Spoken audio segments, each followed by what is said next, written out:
So in this lecture, we actually kind of put the cart before the horse. We actually just assumed that voter turnout was really low in the United States and was a problem that needed to be solved. And what I'm going to show now is that, in fact, that is actually pretty accurate, that the level of voter turnout, despite some increases and some important increases in voter in 2008 and in 2016 and 2018, it is still the case that I would argue that voter participation, even at the best of times, would be to argue that we have popular sovereignty in our political system.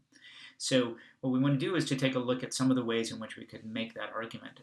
And the low voter turnout in the United States slide, there's a placing the United States compared to other countries. I'm a comparativist by training. I study comparative politics. I try to use the power of comparison to get a sense of where we are and perhaps why we are. And if you take a look at the United States and its level of the percentage of voting age population, and this one is voting for the President of the United States, because as we're going to see, voting in the United States for other offices when the presidency is not on there. When we have elections but the president is on the ballot, you find that voter turnout is even lower.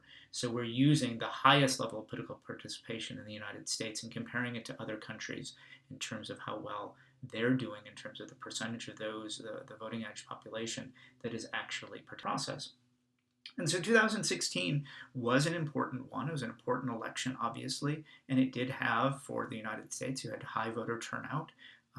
But that still puts us near the bottom of the table. We're at 54.7% who participated in the process, and you can say that that is a majority of the voting age population that participated in the 2016 election. That is good, but at the same time, it is nowhere near the 100% that you would like to see perhaps in a true democratic republic, and if not 100%, at least 80 or 90%. Because if you take a step back, what we're doing is we're talking about voting, which is one of the easiest things to do. There are other forms of political participation in terms of actually volunteering for a campaign, giving money to a campaign, running for office yourself. All of those things take a lot more. And we're talking about the baseline of just, have you actually voted? Did you bother to go to vote in the election? And so the United States is near the bottom of the table. And the other thing you want to take a look at is, let's take a look at the top of the table. Australia, Belgium, and Sweden have 91, 87.2, and 82.6% voter turnout that they've had in their recent elections. The asterisk on the table explains why. And that is, if you make it mandatory, which they do in those places, you must vote. And if you don't vote, you pay a fine. That will get people to vote. In Australia, I think it's a $50 fine. In places like salary, if you don't vote. And so there are real penalties if you don't vote in those places that make it mandatory. That is unlikely to be anything that's adopted in the United States. It is clear that in our minds, the idea of liberty is it also includes our freedom to choose not to vote. And so the idea of fining people for not voting is not something that will work in the United States. But it would be effective. If you did it, it would increase voter turnout. And the question is whether or not you get quality voter turnout, because at the end of the day, we care about not just procedures, not just procedural democracy, but substantive democracy. But other people argue that, if you're going to be going anyways, a bunch of people would then take the time that's necessary to figure out to make a good decision. And so it might be worth considering, but it won't happen in the United States. It's pretty clear that that wouldn't fit with how we view liberty in the United States. You also can see in that table, it's not as clear cut, but it certainly is one in which the bolded countries are those that have federal systems. And you see that those places that have federal systems tend to have lower voter turnout. The ones that are at the top of the table don't have a federal system. It's a much more centralized political system.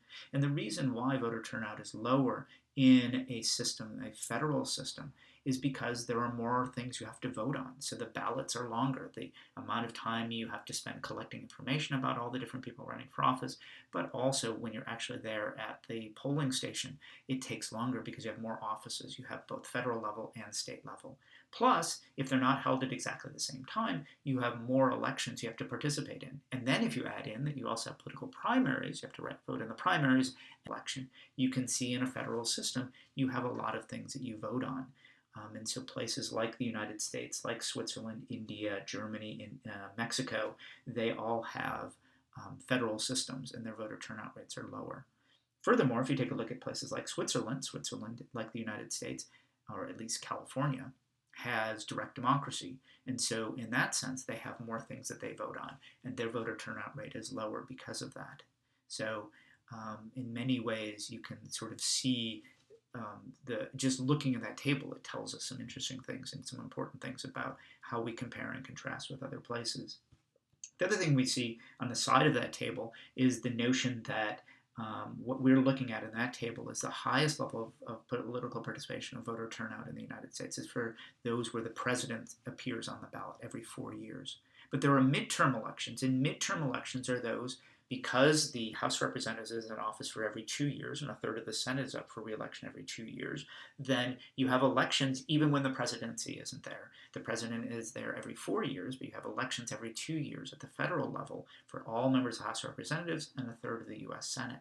And when you take a look at voter turnout rates there, they're much lower. So the average voter turnout rate from 1978 to 2014 was 40%. And so a majority of Americans don't participate in those midterm elections. We did have in 2018 the highest voter turnout for a midterm in a century, but that was at 49.1%. It's better than the average of 40%. It's nowhere near what you're getting for mandatory voting as you have in Australia, Belgium, and Sweden, but it doesn't even come to the level of what happens in South Korea or Denmark or Iceland or some of the other ones of 70, 80% voter participation rates. We don't have that in midterm elections. It is clear that a majority of Americans don't participate. Even in the one that was the highest in the century, you had a majority, you had 50.9% of the voting age population did not participate in the process of voting. And so you might question whether or not this is enough participation to argue that we have a functioning democratic republic. The other one is the one that has the absolute lowest voter turnout are those that are local elections, off-year elections. So on odd number of years, you often will have local elections and some state elections are held. There are no federal offices that appear on the ballot. And then the voter turnout rate is the average from 20 to 2017 is 20%. It means that an overwhelming majority don't participate in those. And the irony of that is that in many ways, it is local laws that influence on a day-to-day basis. The one where we have the most influence as well is for these local elections, and voter turnout is incredibly low there.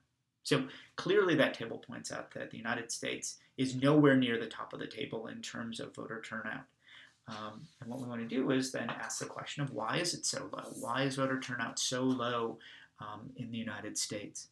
And you start in political science with the structural explanations. They're ones we've seen already, but just to remind us, is the voter registration laws. The voter registration laws put the burden of registering to vote on us, we the people. It makes voting a two-stage process. You must register to vote, and once you're registered to vote, then you can go to the ballot box. But if you're not registered to vote, you're not able to do that. And then we have that other voter suppression laws with limiting the ways in which people can get the photo IDs that they would need, limiting access to the Department of Motor Vehicles because you're shutting those offices, make it even harder to do. The other thing, as we just talked about, is that here in our system, particularly in California, we can see that we're asked to vote on too many things. We go to the ballot box a lot, and people are just sort of tired of it. Where we vote for local elections, we vote in state elections, we vote in county elections, we vote in national elections. The ballots tend to be relatively long, and then when you add in California, we have direct democracy. There could be a number of propositions on the ballot. It makes it hard for those who want to be good, diligent citizens to get the information that's necessary to be able to know how to vote. And then also just the burden of finding time in your busy day that is not a holiday on a Tuesday, the first Tuesday following a Monday in November to go vote is hard for a lot of people. And then you add in that the ballots themselves are relatively long, it becomes hard.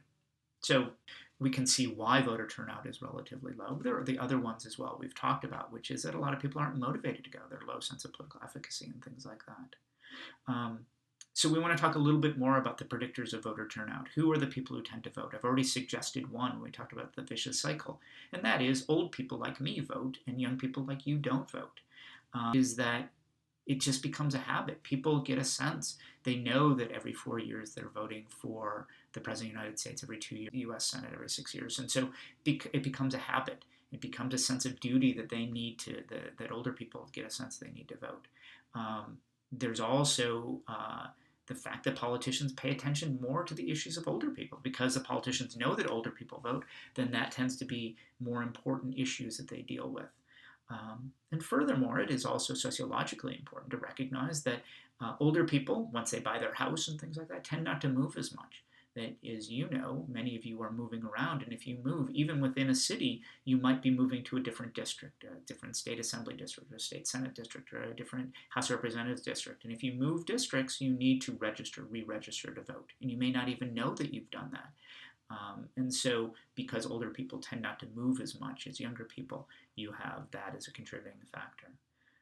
Another predictor of voter turnout is higher levels of education and income. Those with higher levels of education, high levels of income, are ones who participate in the political process. Political scientists for the longest time just argued it was along the lines of that as you have higher incomes and higher levels of education, you could become tied to the 1960s. You're the man, you're part of the system, and that those with lower levels of education, lower income aren't.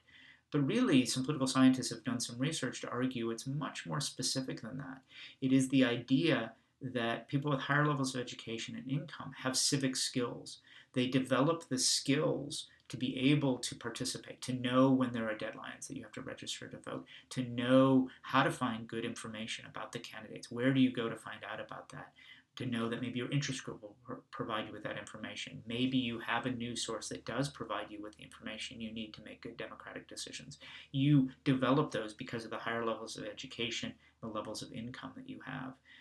Education gives you the skills to participate in other ways, so that if you know how to make an argument, these essays, is you can develop arguments. And if you are good at that and can do that relatively quickly, then you might be more likely to go in front of the city council and protest some sort of bill that they're thinking of passing, some sort of ordinance that might influence your community in what you believe is a negative way.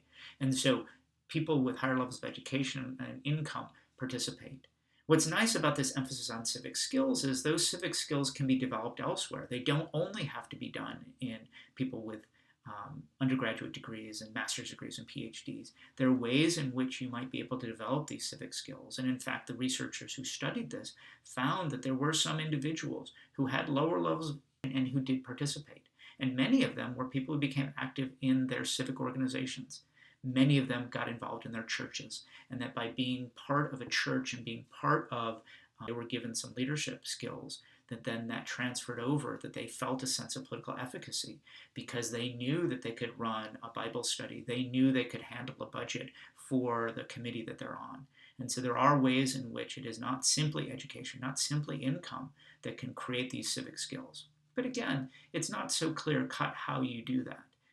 It's not entirely obvious why some people join and some don't. It's not entirely obvious how to develop these civic skills. But it's important to recognize that there may be different paths. Because if you say simply, oh, you have to wait until people have more income, or you have to wait until they have more education for them to become participants, that's a long wait. And that's sort of punting on the issue.